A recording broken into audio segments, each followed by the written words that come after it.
Welcome to this week's America with an Accent. This episode is the second part of our discussion on intermarriages between foreign and American-born partners with focus on children of this type of marriage. How do children benefit from exposure to at least two different cultures? What is third culture kid theory? Is the fear of losing the white American identity real? Dr. Cristian Donjareveco, a sociology associate professor with the University of Nebraska at Omaha, Hillary and Besmir Joka, a young couple of Omaha as well, and Jamie Schilling, an almost 23-year-old who lived in 3 different countries and now of Chicago, provide the answers. Children of third culture. So who noticed each other first? Was it you that noticed him or he that noticed you? I think it was me. Yes. I knew Right. the first day I met her that that's the person I'm going to marry. So it didn't take us long to come to the conclusion that, I mean, took me a little bit less than, there was a little bit convincing to be done. But I was happy. Yeah, I know. Because we met in January, almost, 3 years ago this month. And it was shortly after that he met my family, and Like about 3 and months. then in the summer I had taken him, to my hometown, and where he got to, kind of have like closer time with my parents. And, Now you have a son. yes. He is almost 7 months here. He's 7 months. All right. His name is Besian, which is a typical Albanian name. Yes. Whose choice was that and why? Well, I think It was mostly your choice. We wanted to have an Albanian first name, and Bess's father's name is Besim, and his name is Besmir. And so I wanted to stick with that Bess as part of Besian's name. So, and it has a really beautiful meaning also. That wasn't the reason that we chose his name. We wanted to have something that was the best root, but And can you share the meaning with us? yeah, it's a man of faith. Yes. Yeah, man of faith. So, I which do is- know that. Yeah, I figured you did, but yeah. So yeah, and he has No, a right. middle name that is Raymond, which it comes from my family. One of my grandfather's names was Raymond. So, because in Albanian culture they don't don't give. No, we middle don't name. have middle names. So I wanted to have something that also reflected my side. But Yeah. And I've heard that case, and I think it's an Yeah. excellent choice, Yeah. that the middle name, the first name would be from father's side and the middle Yeah. name from mom's side. Yeah. So I think it's a great choice. Yeah, and if we're able to have more children, we will also do a first name that is Albanian.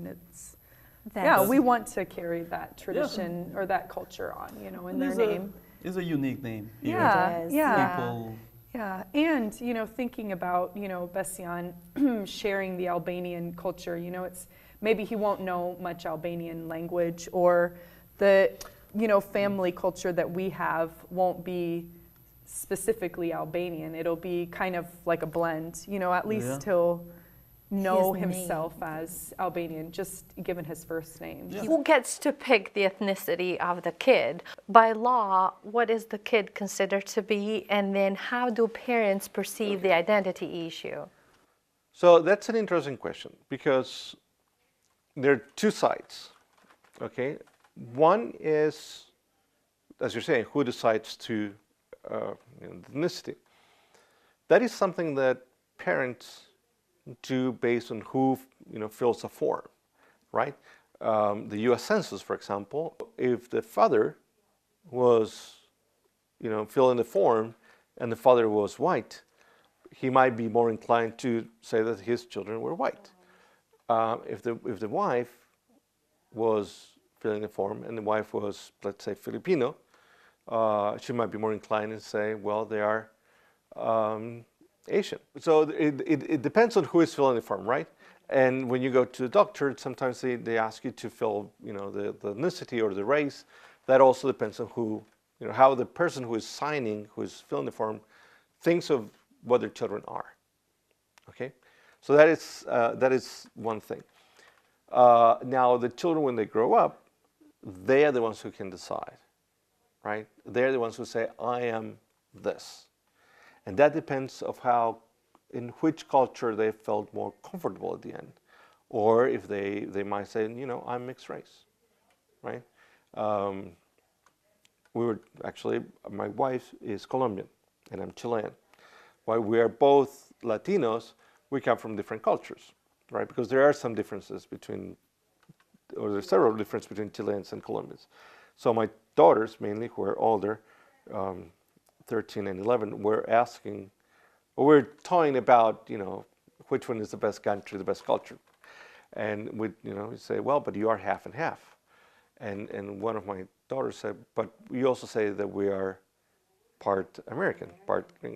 I said, well, yeah, the thing is, you know, genetically, you are half of your DNA is Chilean, half of your DNA is Colombian. But here you are being raised outside your household in a U.S. environment, in a fairly privileged U.S. environment, right? So that is something else. But at home, we only speak Spanish. We eat food from our countries. At the same time that we eat hamburgers or whatever else, and turkey for New Year's or for Thanksgiving. So they have this mix, right? And then remember years ago, one of my daughters was talking to a girl she met in gym class. She was probably 6 or 7. And she was I was looking at her and she was, okay, my name is Camila and and she runs back to me and said, Dad, what am I? I said, well, you are a third Chilean, a third Colombian, and a third American. Right? I said, okay. And she went back and told her. So that depends on how you raise the children within that marriage. Yeah. Our case, we particularly decided to raise them in this third culture. Yes. Right? That includes all of them. But that might not be the case. I've heard of cases where Latino families completely forget or attempt to forget about their culture of origin in order for the children to have more possibilities in the country. So there's no Spanish at home. They prevent from listening to music in Spanish or anything that will locate the children within a particular ethnic group. So he'll pass as white or he'll pass as something else, right? That is, it's privilege at the end, right? We can do it, my family, my wife and I, we can do it because I live in a highly educated area, because I'm a professor at university, and that works. But I know that someone whose parents never went to college, who came here undocumented, and then they managed to stay and change their papers, and the children is first generation in college, they might feel that they need something else. I would like to go back to Bessian. I think it's a great choice because he will always be reminded of his roots. Yeah. But what is your decision? How do you want your son to be identified with in terms of ethnicity? Albanian, American, Albanian American, or? I would say Albanian American. It would be. I want him to get the best of both cultures. Yeah. And as you know, if he turns out to be a soccer player, obviously he's going to play for the Albanian team. Yes. Do you agree to that? He has made the decision now. Really? I mean, that's... Well, when it comes to soccer, if he decides that, we will support that. It will be up that. to him, but I'll support him if he chooses the right thing. The right thing. We would want him to get the best of both cultures. So Albanian American. Yeah. I don't know even for him to be able to like really appreciate like what your mom and dad, offer, like what your family gives to him, for him to like find a lot of value in the Albanian culture just from like the songs that your mom sings and Now, the other side, there's a beautiful theory out there, has been going on for about 50 years, that's called the third culture kids. And the third culture kids theory was designed mostly to explain how initial children of diplomats, because they were born, they lived in different cultures, the parents were, maybe US born, but they were growing up in France, then in China, then in Bolivia, whatever. Yeah. So third culture kids theory basically states that these kids live in, not in their parents' culture, not in their country where they're living culture, but in a third place where they integrate both, right? Where they, they're bilingual or trilingual many times, where they take what they want, what makes them feel better from each of the cultures, and they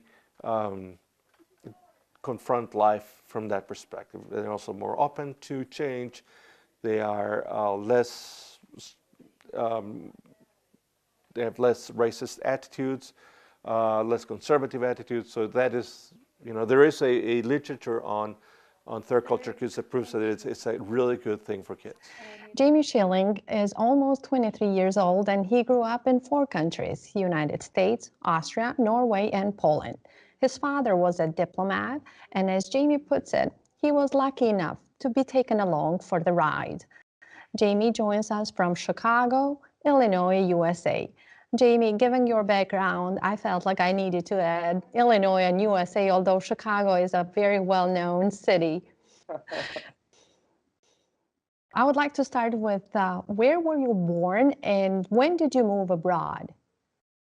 Yeah, so I was born in Fairfax County, Virginia, a few years ago. Like I said, about to be 23. But we'd move every 3 years or so. So my dad was in the States for a year for language training.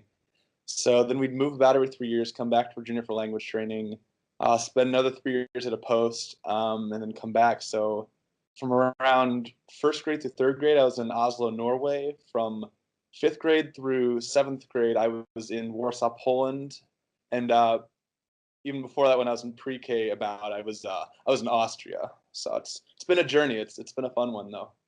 Yes, how many years altogether did you spend abroad?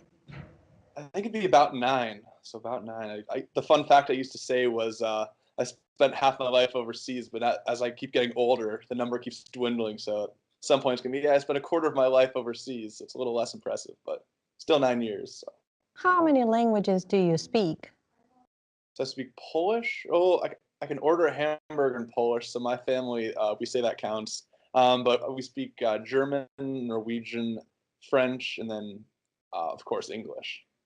And that's because you lived in Europe. Yes, correct. When did you move back to the United States? Your family and you moved back to the United States? Correct, yeah, we moved back in the fall of 2009. And where is your family now? So right now they're in Omaha, Nebraska, so. Do you remember anything that you were happy to move back to the United States? And I'm telling you this because I recall a family that they were finishing their PhDs in Germany, and every time the family landed back in the United States, they would go to a taco place. They missed tacos. How about you? Do you remember anything like that? So several things. I'll start with one. My mom wouldn't let me live this down if I ever forgot this. My mom swears that the thing we were most impressed by when we came back to the U.S. was that there were unlimited refills for soda.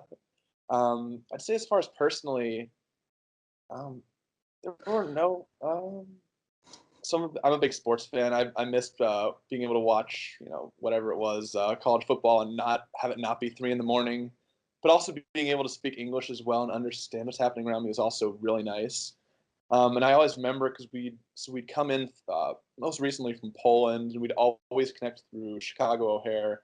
And I always remember like the most happy I'd be is when we were on that little hour flight from Chicago to Omaha, and I was just like we're back, and I can't wait for it. So Okay. I'd say just everything in general. I'd also like to mention my grandparents as well. So. Okay, so let me summarize it. Your parents live here in Omaha, Nebraska. You graduated from high school here in Omaha, Nebraska. Graduated from college, Marquette University, Milwaukee, Wisconsin. Live and work in Chicago. I know, Jamie, you say that home is not a place on the map or a building, but honestly, where do you consider yourself to be from here in the United States? Right now, I'd still say Omaha, as kind of plain as that sounds. I've always kind of had the belief where, I'd say also my family where, home is where my family is. Right now, it's home is where the dog is, and right now that's Omaha. So I'd still say it's Omaha's home, but I'd say a little bit of me stays in each place. Like I'd also consider Milwaukee home to a lesser extent, and obviously now I'm living in Chicago, so that's also home as well. But I'd say if you were just to straight up ask me, Jamie, where's home? Definitely Omaha, because that's where the parents are. In the cases where third culture kids or children are raised knowing that they have a cultural background, my argument is that they learn more. There are studies that show that children who learn 2 languages at early age, while it might take them longer to learn to read, they do better in schools than other children, right? Because they are open to the brains develop in a different way, right? When you learn a language, it's like learning to play an instrument. And how about the society? What is the benefit of the society? To a person that is resisting the idea of this intermarriage, what do we say to convince that, listen, yes, we understand the differences, but look at the benefits of this marriage? So one of the main points of resistance in this kind of debates of intermarriages is that either the race or the culture, depending on how we frame it, it becomes watered down. These people are coming to not to steal our jobs, but simply to steal our identity, right? What happens in England, what's happening in France, what we're seeing there is this reaction to the fear of losing one's identity. Is that a real fear? Is it a based fear? Yes and no. Yes, the identity of the group will change. No, because it has changed. It's not a static phenomenon. Identity is not a static phenomenon. I cannot say that my identity as Chilean, for example, is the same as my great-grandfather's, right? There's no way. Not only because I live abroad or because I speak 2 languages, simply because there are 100 years differences between when my grandfather was my age, or 80 year differences between my grandfather was my age and now that I am this age, right? So the entire world has changed, the country has changed, everything has changed. Identity is not static, but it's dynamic and it changes through time. When we understand that, then we can say, what's the fear about? If it's going to change, it always changes. Now, when we convince people that is something that is happening, the possibilities are endless. Again, people that speak 2 or more languages are better at doing other things than people that only learn 1 language.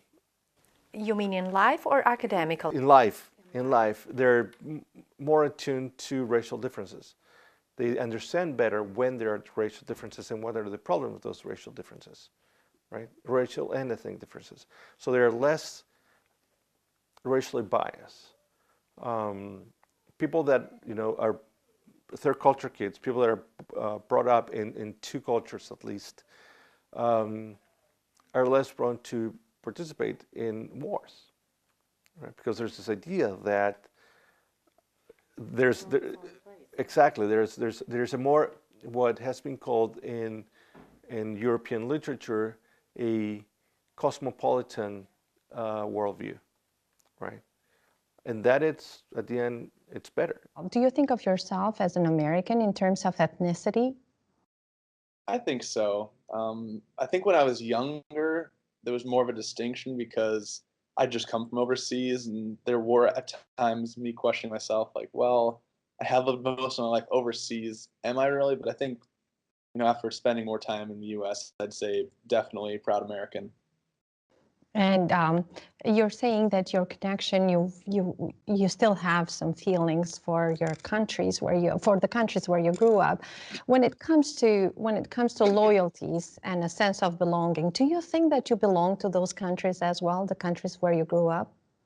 Definitely.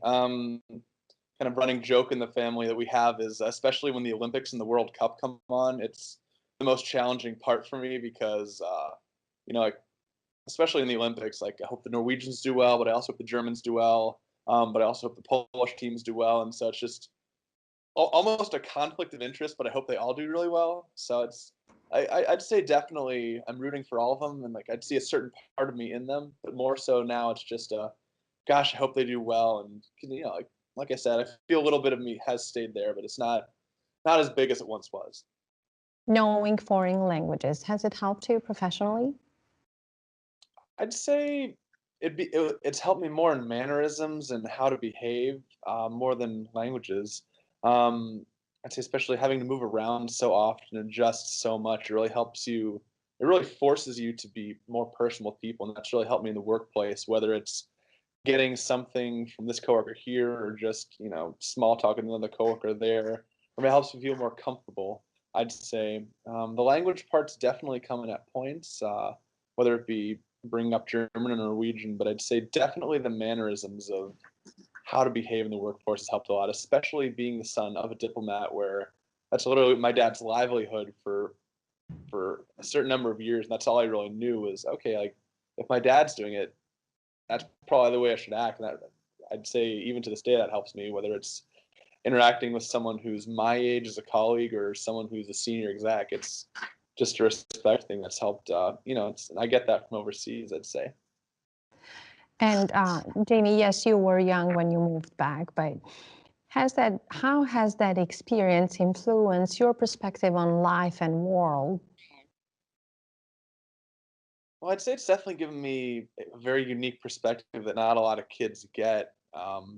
Moving around every 3 years is pretty difficult, but I'd say it's definitely given me some very good benefits. It's definitely given me a better appreciation for the United States. Um, I'd say definitely a better appreciation for my family, realizing, who the more important people are in your life, whether there's because there'll always be those people that are in with your life for the long run, your family, your brother, certain friends, and unfortunately, they're going to be those people who are only in your life for a certain amount of time. And growing up overseas as a third culture kid, moving every 3 years, that's one of the biggest takeaways I had was, okay, some of these people in just a few years, they're going to completely forget about you, and that's fine. It's nothing personal. They're not doing it purposely. That's just life, and you need to move on with that, and kind of accepting that, I'd say, is freeing in itself, where it gives you, it opens your heart up for more experiences and even more people to meet. I think that's definitely another big takeaway I've taken from growing up overseas, is that there are so many different people, whether it's here in the US or even abroad, where it is so many different people. Everyone has a story. I think that I've really gained a greater appreciation for that, where you need to think globally, not just me here and like the Midwest and Chicago. Like there's a bigger world out there. Everyone's got a nice story to tell. I think it's appreciating those differences, and that's how you really build a relationship. And that's, again, big takeaway from overseas. Thank you, Jamie, for being with us today. Yeah, thank you so much for having me. And you said that you traveled to Albania, and so and you are exposed to the sound of the Albanian language. Yes. Now it comes a test. How Albanian are you? Yeah, not at all. Not at all. How many words do you know? Yeah, I don't know. Maybe a handful. She learned of. There is one word, Ulu. ulu, which means Yeah, sit. Every sit. time we went, visiting people, there's first thing they say is just ulu. Yeah. So even if she tried to Yeah. get up to do something, so she learned that very quick. Yeah. I tried to know Phila Madeira, just because it's that's Thank something I you. can say that shows some Yes. gratitude for all that they're giving. But yeah, I don't know. And when we first started spending time together, I did really press Bess to teach me some of the words, teach me some of the language, and he didn't, which is fine. But at first it was challenging, just because when I was with his family, they would be speaking Albanian, and I just felt like I was missing out on so much, because Bess would stop and say what they're talking about, but it's I can't be a part of this conversation. I can't also, because you're done talking about it now, I'm just hearing it. And it's gotten a lot better. I mean, I just kind of appreciate listening to them, you know, share stories if they're speaking in Albanian, or they don't really, they speak English when I'm around, which is really, I know that it comes more naturally for them to speak Albanian to each other. So I feel really thankful when they do speak English when I'm there, knowing that I'm the only one that's, you know, they're only doing it for me. Yeah, which is very thoughtful. Yeah, that's true. Yeah. Now, how about we talk a little bit about superstition? Yes. Superstitions. There's a lot of superstitions. You know, when I moved to the United States and I Yeah. was told that you cannot really walk under a ladder because it brings bad luck, I was like, how can that be bad luck? Yes. Do you know any Albanian superstition? Yeah, we were, yes. One thing that we were just talking about this, at New Year's, Bess's mom was saying, she was telling a story. I can't even remember what she was saying. And I just sneezed in the middle of what she was saying. And she's like, oh, it's true. And I didn't even think anything It's of more it. of a confirmation. Yes, yeah, she's like, well, if someone sneezes when you're saying something, then it means that whatever you're saying is in fact the truth. I'm like, oh, I'm totally going to use that. That's great, you know. But I know that there's been so many things that, even just like medicine and how you know, heal ailments is not, you know, that's not, you know, not what I grew up doing. So it's a little bit different than, not that they're superstitions, it's just like a difference in handling. Some of them are superstitious. Yeah, maybe that's true. Well, do you know that you cannot take trash out after sunset? No, The prosperity will doing leave that the wrong. house. So you cannot cut your nails after sunset either. No, No, you don't know that. The one I remembered when I was growing up, there was like, if you whistle when it's dark, you bring in the bad spirits. Really? See, that's new to me too. But I mean, there's so many. I'm sure they were Yeah. trying to stop us from whistling. Yeah, they and I was just, like, I'm trying to there's sleep some here. logic behind it, you know, they just want you to stop. Yes. Thank you, guys. Thank you. you. Thanks. All right. You can watch all 3 full interviews on our website at www.newamericansmedia.com/America with an accent. I hope to see you again next week here on KPAO or online at newamericansmedia.com, our NAM Facebook page, and our NAM YouTube channel. I am Enkela Vehbiu.